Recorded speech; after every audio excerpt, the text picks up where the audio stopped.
Merci pour ta fidélité. Merci pour ta bonté, Seigneur. Merci pour ce temps avec mes frères. Nous voulons parler de ta parole. Inspire-nous, instruis-nous, Seigneur. Nous voulons être à l'écoute de ta volonté, de ton Esprit Saint. Guide-nous, Seigneur, parce que nous ne cherchons pas notre gloire, mais nous voulons, Seigneur, que ton royaume avance par le biais de ton Esprit Saint. Assiste-nous, Père. Ouvre notre intelligence afin que nous puissions comprendre ta parole. Béni sois-tu, Père, dans le nom de Yehoshua Hamashiach, notre Seigneur et notre Sauveur. Amen. Donc mes frères, ce matin, ce que le Seigneur me met à cœur pour nous, nous allons parler du feu étranger. Alors, quand on parle de feu, du feu, le feu a plusieurs connotations. Le feu, quand la Bible parle du feu, le feu a plusieurs aspects. Le feu d'abord peut être compris comme le caractère de la sainteté de notre Elohim. Et il y a un verset qui parle de cela, nous serons dans le livre d'Hébreux, je ne le lis pas, hein, vous pouvez prendre des notes si vous voulez. Hébreux chapitre 12, verset 29. Voilà. C'est le caractère de la sainteté du Mashiach. Parce que dans ce feu-là, se illustre de trois manières. La première manière, nous devons parler du jugement. Sur ce que sa sainteté réprouve. C'est-à-dire, quand on parle du feu, on parle du jugement. Genèse chapitre 19 au verset 24. Marc chapitre 9 au verset 43 à 48. Et Apocalypse chapitre 20 au verset 15. Nous avons aussi l'illustration de ce feu comme étant la révélation de sa personne et de ce qu'il agrée. Et là, nous allons parler par exemple de la rencontre qu'il a fait avec Moshe dans Exode chapitre 3 au verset 2 et aussi de la sacrificature dans Exode chapitre 13 au verset 21. Et la troisième signification qui est aussi la purification de ses enfants. C'est-à-dire que passer par le feu du Seigneur, c'est le feu des épreuves qui nous purifie, qui nous éprouve. Et là, nous pouvons prendre le livre de Malachie, chapitre 1, au verset 1 à 3, et 1 Pierre 1, 7, et 1 Corinthiens, chapitre 3, au verset 12 à 14. Voilà un peu les trois significations de feu. Peut-être il y en a d'autres que le Seigneur ne m'a pas illuminé, mais c'est à peu près les trois. Et le feu est, comme nous l'avons dit, une manifestation de la sainteté du Seigneur par rapport au jugement, par rapport à la purification et par rapport à son être. C'est-à-dire un être de feu qui brûle tout ce qui n'est pas de lui. Un feu de sainteté. Et la Bible dit, par exemple, dans le livre des Actes, au chapitre 2, là-bas, que les langues semblables à des langues de feu étaient apparues et se déposaient sur chacun de tous ceux qui étaient à la chambre haute. Et nous voyons donc que par cela, le Saint-Esprit s'était manifesté aussi par l'apparition du feu. Alléluia. Alléluia. Et ici, on va nous parler d'un autre feu. Et c'est de ce autre feu. Tout à l'heure, je nous donne les caractéristiques du feu que le Seigneur agrée. Que le Seigneur se reconnaît. C'est-à-dire que le Seigneur se reconnaît dans son feu. Mais si nous, par mégarde, par négligence, ou par affabulation, ou par complaisance, ou par légèreté, ou par simplicité, ou par manque de sérieux, de connaissance, ou par le fait d'être profane ou étranger à l'alliance avec le Seigneur, on amène un feu qui lui ne se reconnaît pas. Il est obligé de juger. Et ça, peu importe que tu aies fait une alliance avec lui, dès que tu viens toucher à sa sainteté, il n'a plus d'amis. Et d'ailleurs, la Bible dira que ceux qui sont amis du Seigneur sont ceux qui le craignent et ceux qui font sa volonté. À ceux-là sont ses amis. Parce que l'amitié du Seigneur avec sa création, que nous sommes, se retrouve et se manifeste dans ses préceptes. Vous savez, frère, tout à l'heure, je priais et je disais, Seigneur, mais si tu n'existais pas, qu'est-ce qui devait exister à la place de ce qui n'existe pas? Donc nous comprenons donc que il est la source de toutes choses. Il est le commencement et il est la fin. Tout existe par lui. Donc tout ce que lui, il n'a pas créé, vous savez, tout ce que le Seigneur a créé a la vie du Seigneur en elle. Toute chose que le Seigneur a créée, il y a la vie en elle. C'est pour cela, on peut parler de pierre et l'ennemi a créé des briques. On va parler de la lumière du soleil. L'ennemi a créé la lumière de la nuit avec des ampoules qui abîment nos yeux. On va parler de la nourriture qui vient du sol. On va nous parler des choses qui sont mises dans des bocaux pour être poussées en laboratoire. Et ça crée des maladies. Parce que notre nature même en elle-même a été conçue dans la sainteté. C'est-à-dire que n'oublions pas cet aspect, mes frères, que le Seigneur est saint et tout ce qu'il touche est sanctifié. C'est-à-dire même que la boue que le Seigneur a prise pour construire, pour façonner l'homme, avait été sanctifiée. Alléluia. Frère, nous avons été conçus dans la sainteté. La Bible déclare que le Seigneur réprouve le péché. Et vous ne vous imaginez pas, nous ne pouvons pas nous imaginer que le Seigneur a posé ses lèvres pour faire du bouche à bouche à Adam, alors qu'Adam était un être malsain. Non, frère. Adam a été conçu, la chair, le sang et l'esprit étaient saints. Alléluia. C'est la parole, mes frères. Et tout ce qui pouvait venir après était venu pour déchoir, pour amener une séparation, pour amener une condescendance, pour amener un éloignement, une méconnaissance, un étranger, un corps étranger entre la relation du Seigneur et sa création que nous sommes. Et ici, ce matin, frère, nous avons dit qu'à l'ouest, c'est l'église de Pergame qui est bâtie là où Satan a sa demeure. C'est une église qui vit dans l'oppression. C'est une église qui, comme notre frère disait tout à l'heure, il sent la pression, il sent l'oppression. C'est une église qui est sans cesse à l'attaque, qui reçoit les assauts du malin. Et la tentation d'apporter un feu étranger, d'apporter des choses qui n'expriment pas la sainteté du Seigneur et qu'on veut mélanger par rapport à sa personne est grande.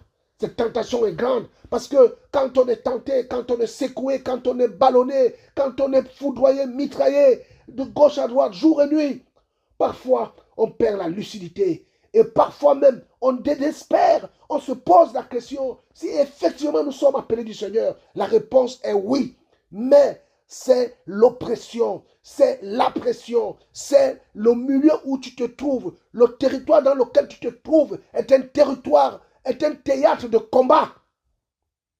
Mais tu dois tenir ferme. Tenir ferme, c'est de penser aux promesses du Seigneur par l'entremise de sa parole.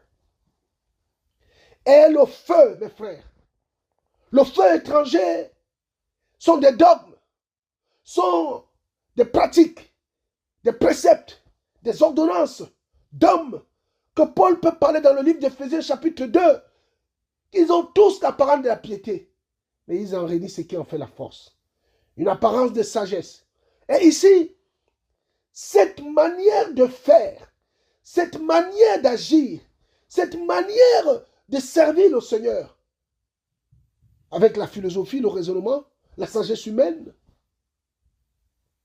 n'a pas commencé aujourd'hui. Regardez l'histoire des 4 fils d'Aaron. Regardez ce qui s'est passé. Je vais lire. Nous sommes dans le livre de Vaïkia. Ça veut dire Lévitique. Lévitique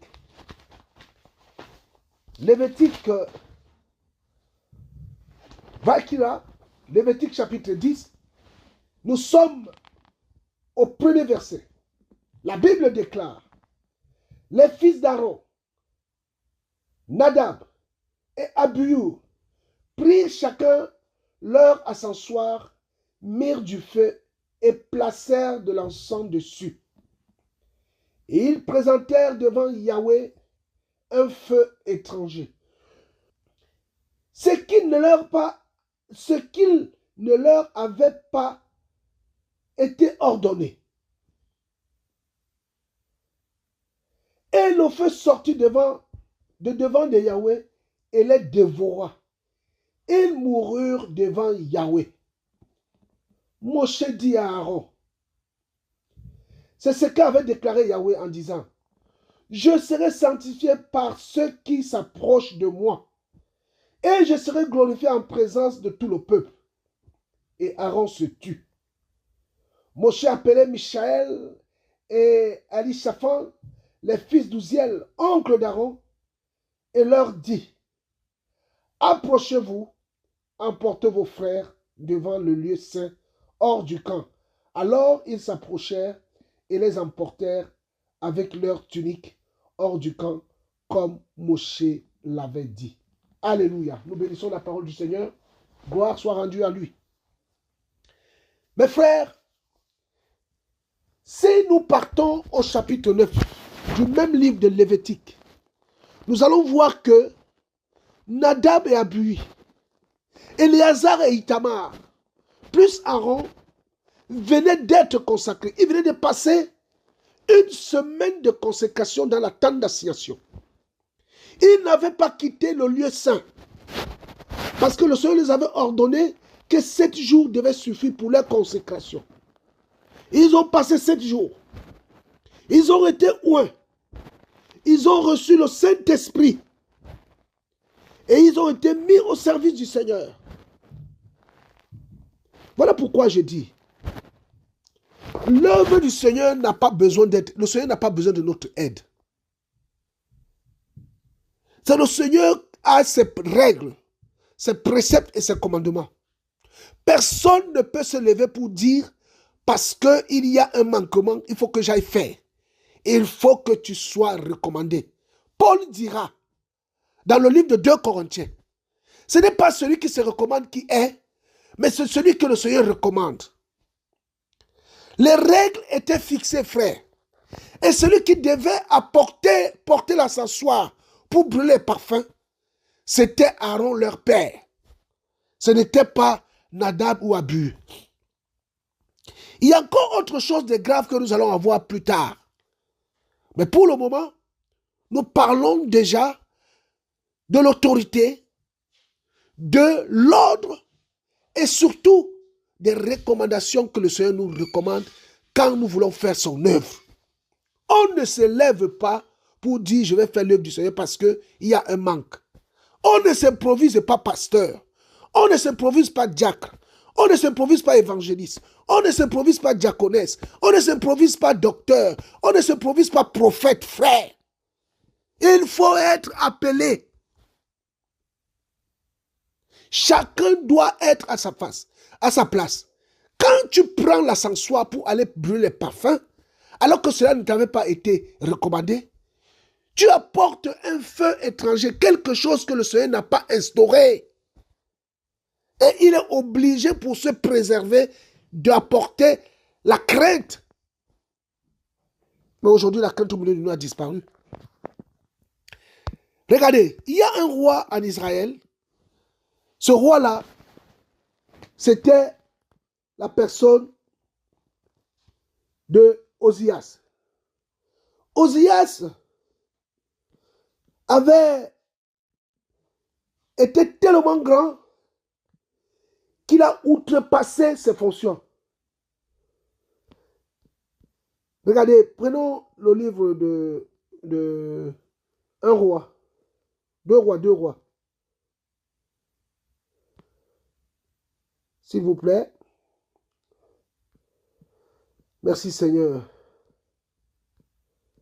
Tu es bon. Merci Papa, tu es bon. Ah, Adonai.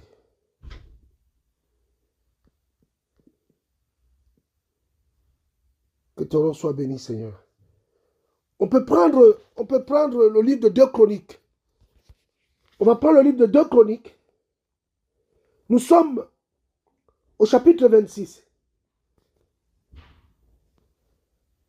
Nous sommes au chapitre 26. Et nous allons lire à partir du verset... Allez, on va prendre quel verset? À partir du verset 16. 2 Chroniques, mes frères. Nous sommes au chapitre 26. À partir du verset 16.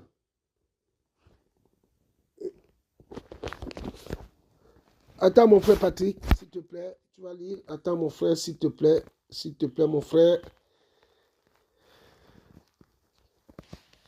Tu peux lire mon frère. 2 Chroniques chapitre 26, à partir du verset 16. Mais en devenant fort, son cœur s'éleva jusqu'à se corrompre. Il commit un délit contre Yahweh, son Elohim. Il entra dans le temple de Yahweh, lieu de l'encens, sur l'autel de l'encens. Azaïa le prêtre entra derrière lui avec 80 prêtres de Yahweh, des hommes vaillants, qui s'opposaient au roi Uzziah, et lui dit, ce n'est pas à toi, Uzziah, de brûler de l'encens pour Yahweh, mais aux prêtres, fils d'Aaron, qui sont consacrés pour cela.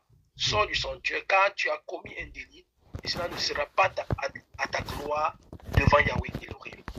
Uzziah enragé avait en main un encensoir pour faire brûler de l'encens. Tandis qu'il était enragé contre les prêtres, la lèpre parut sur son front face aux prêtres dans la maison de Yahweh, près de l'autel de l'encens. Azaïa le prêtre en tête le regarda ainsi que tous les prêtres, et voici il avait de la lèpre sur le front.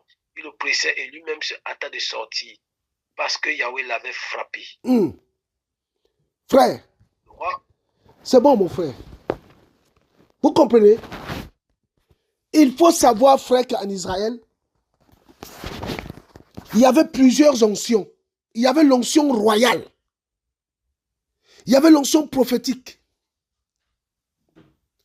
Il y avait l'onction de la prêtrise. L'onction du service. L'onction doctorale. Mais Osias avait l'onction royale. Mais il a confondu l'onction royale et l'onction de la prêtrise. Et il y a eu des hommes qui lui ont dit, ce n'est pas à toi de brûler les parfums. Alors, on va mettre une pause. Parce que au jour d'aujourd'hui, on croit que l'Elohim de la Bible, le Dieu de la Bible a changé, frère. Il n'a pas changé. Il est le même. Vous savez, frère, vous qui êtes à l'ouest, vous qui croyez que vous êtes seul, mais je vais vous dire quelque chose ce matin. Vous n'êtes pas seul, parce que le Seigneur veille lui-même sur son troupeau. Ne soyez pas tentés de prendre une fonction que le Seigneur ne vous a pas donnée. Vous serez canardés, frère. Chacun de vous a une alliance particulière avec le Seigneur. Qui ne se lève pas au milieu de vous, des hommes, parce qu'il y a un manque. Regardons encore, merci Saint-Esprit pour cette parole que tu nous donnes. Je crois que nous sommes dans le livre de Matthieu chapitre 18 par rapport aux eunuques, n'est-ce pas? Matthieu 19, merci. Nous sommes, tu peux prendre le verset s'il te plaît, Matthieu 19. Matthieu chapitre 19, à partir du verset, on peut prendre le verset 12. Vas-y mon frère. Car il y a des eunuques qui sont nés ainsi du ventre de leur mère. Il y a des eunuques qui ont été castrés par les humains. Il y a des eunuques qui se sont eux-mêmes castrés à cause du royaume des cieux. Que celui qui est capable de laisser un espace, laisse un espace. Amen. Amen. La Bible dit, frère, il y a des eunuques qui ont été eunuques dès le ventre de leur mère. Et là, on voit des appels que vous avez reçus les uns les autres. Parce que 1 Corinthiens 12 dit, il y a diversité de dons, mais le même esprit. Donc au milieu de nous, au milieu de vous à l'ouest, il y a des prêtres, il y a des évangélistes, il y a des prophètes, il y a des docteurs, mais chacun doit rester dans son couloir. Amen. Et la Bible dit dans le livre de Galates chapitre 4 au verset 4 que lorsque le temps fut accompli, on parle de l'accomplissement des temps. Tu ne peux pas te lever avant le temps ou après le temps. Parce que le Seigneur n'est jamais en retard. Il est toujours à l'heure. Alléluia. Alléluia. Amen. Frères, sœurs, nous parlons du feu étranger. Et Nadab et Abihu, frères, avaient pris l'ascensoir. Ils venaient fraîchement d'être ou un prêtre au service du Seigneur pour le peuple. Ils devaient brûler des parfums avec leur père et leurs deux petits frères, Éléazar et Ithamar. Voilà la portion qui leur avait été consacrée. Mais alors que à peine, je dis bien à peine que la cérémonie s'était déroulée, parce que quand vous regardez la chronologie de l'ordre des événements, vous allez voir que ces frères-là, ces hommes-là, ils venaient juste de sacrifier le sacrifice du péché, du peuple et le leur. Donc ils venaient juste de sortir de leur isolement de 7 jours. On est au 8e et 9e jour. Qu'est-ce qui leur a piqué? Qu'est-ce qui leur a pris? Alors que leur père était là, ils ont pris des ascensoirs et ils ont mis un feu du brasier que le Seigneur ne connaissait pas. Et ils vont aller brûler des parfums. Qui leur avait dit cela? Qui leur avait dit cela? Est-ce que tu peux nous prendre le livre de Jérémie, chapitre 48, du verset 10 au verset 11, s'il te plaît? Jérémie 48, verset 10. Oui. Maudit soit celui qui fait l'œuvre de Yahweh avec paresse. Maudit soit celui qui garde son épée du sang. Moi, était tranquille depuis sa jeunesse. Elle reposait sur sa lit. Elle n'était pas vidée de vase en vase et elle n'allait pas en captivité. C'est pourquoi sa saveur lui est restée et son odeur ne s'est pas changée. Voilà. Et voici les choses bien déclarées. Non, c'est bon, mon frère. Oh, c'est bon. Maudit celui qui fait l'œuvre du Seigneur avec négligence. Maudit est celui-là. Quand le Seigneur t'appelle à faire son travail, fais-le entièrement avec ton cœur. N'amène pas la négligence. Ne rajoute rien. N'enlève rien. Va faire le travail de manière authentique. Avec les armes qu'il te donne. En fait, quand le Seigneur nous appelle, il nous donne une arme. Et dans cette arme, il y a plusieurs armes. L'arme qu'il nous donne, qui est notre nature, qui est notre paraclet, il avait dit, C'est le Saint-Esprit. Et dans le Saint-Esprit, il y a plusieurs facettes. Il va te donner la sagesse. Il va te donner l'onction pour chasser les démons. Il va te donner l'onction pour enseigner, pour comprendre sa parole. Il va te donner l'autorité. Il va te donner la grâce pour diriger. Il va te donner la santé. Il va te donner, je voudrais dire que le Seigneur m'a donné une langue exercée. Alléluia. Mais tout ceci, mes frères, chacun doit rester à sa place. Chacun. Mais il n'y a pas d'oisif dans le service du Seigneur.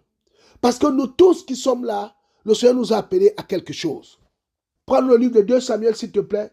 Nous sommes au chapitre 6. 2 Samuel, chapitre 6. Alors, à partir du verset 5, À partir du verset 5, il est écrit. et jusqu'au verset 7. David et toute la maison d'Israël jouaient devant Yahweh de tous les bois de cypre, de harpe, de luth, de tambourin, de sistre et de cymbales. Quand il fut arrivé à l'ère de Nacon, Uza étendit la main vers l'arche d'Élohim et la saisit parce que les bœufs la faisaient pencher. La colère de Yahweh s'enflamma contre Uza et Élohim le frappa là à cause de sa faute. Il mourut là, près de l'arche d'Élohim. Waouh! Frère, vous entendez? Uza est mort là. Mais alors, qui connaît qui était Uza? Parce que Uza là, que la Bible parle, qui était Uza? Qui était Uza? Était-il à sa place? Oui ou non? Uza était-il à sa place? Pourquoi le Seigneur va-t-il le frapper? Pourquoi? Regardons. On va connaître qui était Uza. Alors, je cherche le lexique ici. Le lexique. Que nous dit le lexique biblique? On dit un homme tué par Yahweh pour avoir touché l'arche. 2. On dit ici, Uza, il y a la probabilité que Uza était un lévite de la famille de Merari. Uza était un lévite de la famille de Merari. Mais pour connaître quelle était la fonction de la famille de Merari, vous devez lire le livre d'Exode où Moïse, sous l'inspiration du Seigneur, va donner des fonctions dans chaque famille des fils de Lévi qui avaient été appelés à travailler pour le sacerdoce. Vous croyez que le Seigneur a parlé, a changé, mes frères? Le Seigneur n'a pas changé, mes frères. Le Seigneur ne déroge pas dans ses principes. Le Seigneur est un Elohim d'ordre. Quelles qu'en soient les apparences que vous pouvez voir, laissez le Seigneur lui-même s'occuper de son œuvre et que chacun soit à sa place. Si le Seigneur t'a appelé à être pasteur, tu le seras. Si le Seigneur t'a appelé à être prophète, tu l'es déjà. Mais le temps où la maturité doit éclore n'est pas encore arrivé. Même le Seigneur, pour quitter de son trône, pour venir nous sauver, il a attendu le bon moment. Alléluia. Et il y a quelque chose qui m'a marqué par rapport au feu étranger. Le feu étranger, nous l'avons dit, c'est même la sainteté du Seigneur qui se manifeste dans sa sainteté, dans son jugement, dans sa pureté. et dans sa présence. Tu vas prendre le livre de Lévitique toujours, à partir du verset 6. Que dit la parole? Lévitique chapitre combien? Chapitre 10. Ce que nous avons lu. Lévitique chapitre 10. Lévitique chapitre 10, verset 6. Moshe dit à Aaron, à Eliezer et à Itamar, ses fils, ne découvrez pas vos têtes et ne déchirez pas vos vêtements, de peur que vous ne mouriez et qu'ils ne se mettent en colère contre toute l'assemblée. Que vos frères et toute la maison d'Israël pleurent à cause de l'incendie que Yahweh a allumé. Oui. Continue, mon frère. Continue. Continue. Pas de la tente de réunion, de peur que vous ne mouriez, car l'huile de l'onction de Yahweh est sur vous. Ils agissent sur la parole de Moshe. Oui. Continue, mon frère. Yahweh parlait à Aaron en disant, vous ne boirez pas de vin ni de boisson forte, ni toi ni tes fils, avec toi, quand vous entrez dans la tente de réunion, de peur que vous ne mouriez. C'est un statut perpétuel pour vos âges. Ok. Alors, ce qui m'intéresse ici, c'est la recommandation que le Seigneur donne aux enfants d'Israël, donc aux Lévites, en leur disant que ne buvez pas de vin. Il dit au verset 9, vous ne boirez pas de vin, ni de boisson forte, ni toi ni tes fils avec toi, quand vous entrerez dans la tente d'assignation, de peur que vous ne mourrez. Alors, moi, je suis allé voir dans le lexique, qu'est-ce que ça veut dire le mot vin? Écoutez bien mes frères. On parle du vin, on parle de la vigne, on parle d'ivresse, on parle de festin, et on finit par dire que c'est s'enivrer, ivre. Alors, nous savons que dans ce contexte-ci, les enfants d'Israël venaient juste de célébrer la reconnaissance de Aaron et ses fils comme étant des prêtres au service de Yahweh et au service du peuple. Donc si on ramène le vin aujourd'hui, le feu étranger là, c'était quoi alors? C'était quoi alors ce feu étranger? Qu'est-ce que ces deux fils d'Aaron ont-ils présenté au Seigneur pour que le Seigneur les frappe? Et si on ramène ça aujourd'hui, alléluia. Amen. Regardez ce que le Seigneur nous fait voir en termes de vin. Que le Seigneur nous aide. Regardez, frères. Nous sommes dans le livre d'Apocalypse. Mon frère, tu as trouvé? Chapitre 17. Oui. C'est ça. Oui, mon frère. Ou même tu prends d'abord, avant d'arriver là-bas, prends d'abord le livre d'Éphésiens chapitre 5 au verset 18, mon frère, s'il te plaît. Allô? Oui. Prends d'abord Éphésiens chapitre 5 au verset 18, s'il te plaît. Éphésiens 5, verset 18. Oui. Et ne vous enivrez pas du vin dans lequel il y a le libertinage, mais soyez remplis par l'esprit. Le Seigneur dit aux enfants d'Israël, ne buvez plus de vin quand vous venez dans ma présence, parce qu'il y a le libertinage. Mais c'est quoi le libertinage?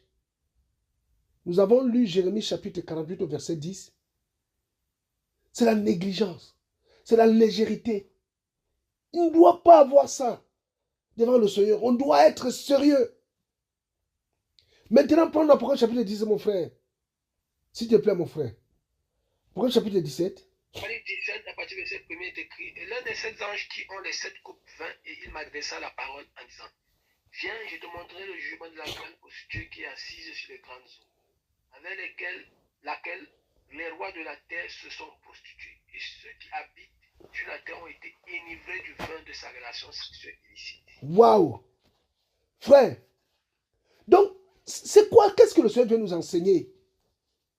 Nous parlons de l'église de l'Ouest. C'est un message qui concerne bien entendu les églises du monde entier. Mais là, nous sommes dans un cadre bien précis de l'église de l'Ouest ce matin. Il y a tellement que l'oppression est forte à l'Ouest qu'il peut y avoir un risque de mélange pour vous séduire, pour séduire les enfants du Seigneur qui sont là-bas à cause de l'oppression, à cause de la pression, de la persécution que les parents, les amis, les membres de la famille vous donnent pour amener de la légèreté. Waouh, waouh, waouh, waouh. Le vin de la débauche, des mets sacrifiés aux idoles, comme à l'époque de Daniel. Il s'est résolu de ne pas toucher au mets du roi. Sûrement que Nadab, Abihu, sortant de l'Égypte, était encore influencé par les coutumes païennes de ce peuple où il venait, de cette nation où il venait de partir. Et ils ont voulu amener ces coutumes. Et d'ailleurs, merci Seigneur, que dit Actes chapitre 7? Regardez ce que Stéphanos, notre frère, nous dit. Nous sommes dans le livre de Actes chapitre 7. Ah Seigneur, aide-nous.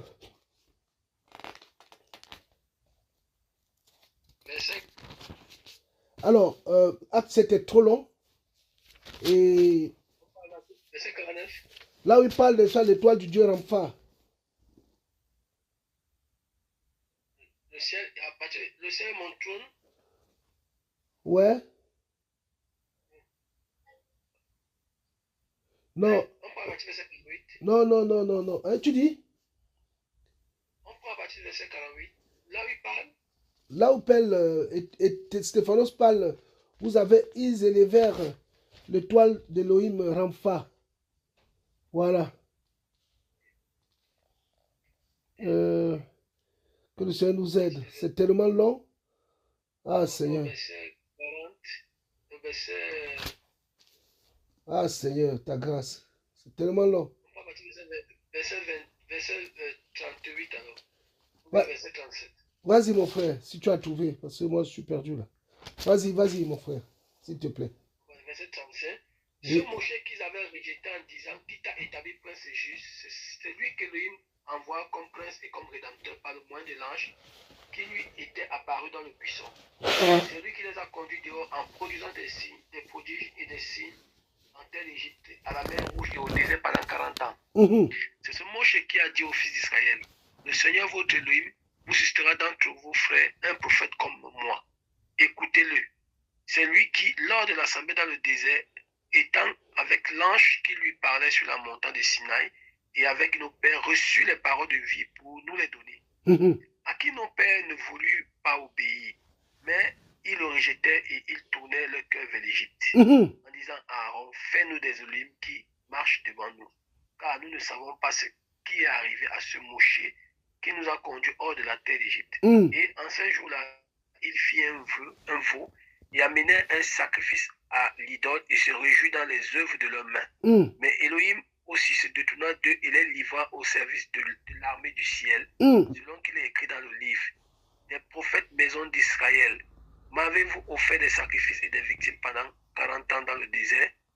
Mais vous avez porté le tabernacle de Moloch et l'étoile de votre Elohim Rampha, des figures que vous avez faites pour les adorer.